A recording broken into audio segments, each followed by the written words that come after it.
This is the afternoon of the 12th of August, 2024. Article on a Gateway Pundit written by Jim Hoft, published August the 12th.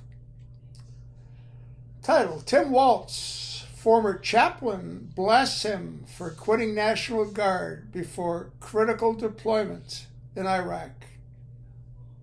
I mean, how much more proof do you need?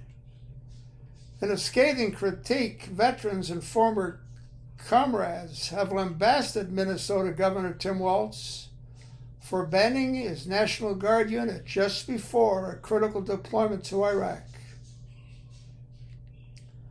The controversy centers on Waltz's decision to retire from the military in 2005, mere months before his unit was set to deploy, allegedly to pursue a political career.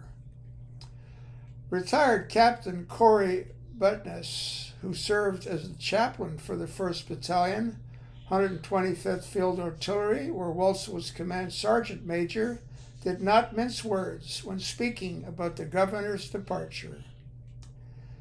In our world, to drop out after a Warnock warning order is issued as cowardly, especially for a senior enlisted guy, said Bertnotz, now a pastor in Horace, North Dakota, according to the New York Post.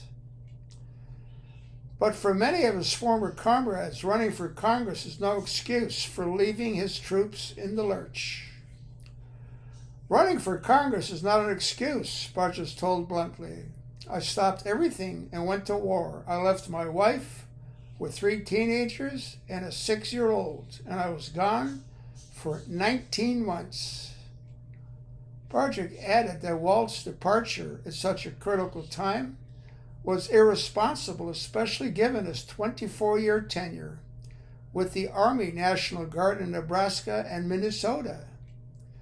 That means that a new master sergeant needs to come in and get to know everyone.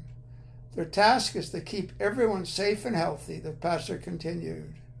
The sudden need for replacement, he argued, could have jeopardized the lives of the 500 soldiers under Waltz's command.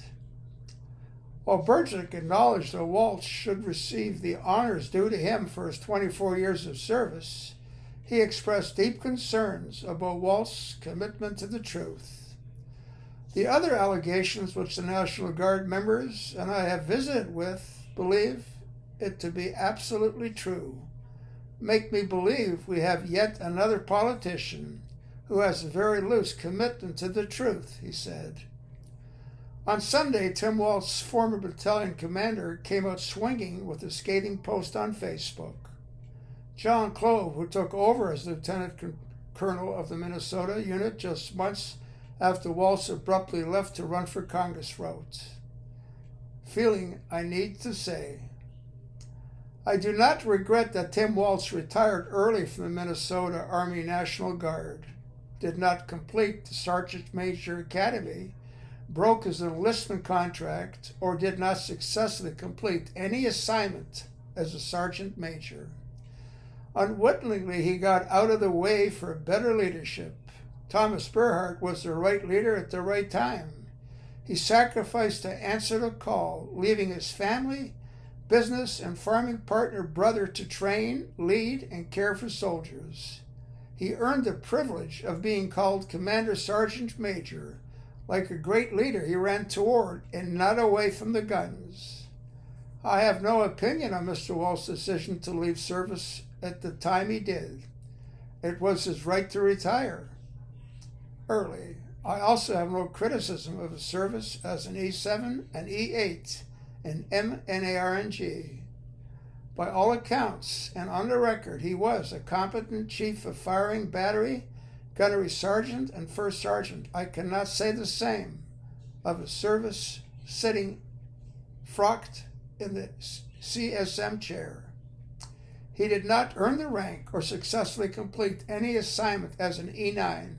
It is an affront to me. Non-commissioned officer corps that he continues to glom onto the title. I can sit in the cockpit of an airplane. It does not make me a pilot. Similarly, when the demands of service and leadership at the highest level got real, he chose another path. Guy's absolute garbage. But who are you going to go to, huh? I mean, it's no different than, Trump with J.D. Vance. Neither one of these were properly vetted, because if they would have been, neither one of them would have been selected. But it is what it is. And now we have to deal with the fallout. Guy's garbage. And I think he's like Obama, a poop pusher. He sure looks like one. And he's got those mannerisms of a poop pusher too, doesn't he? Pass along, folks. I can't do this alone.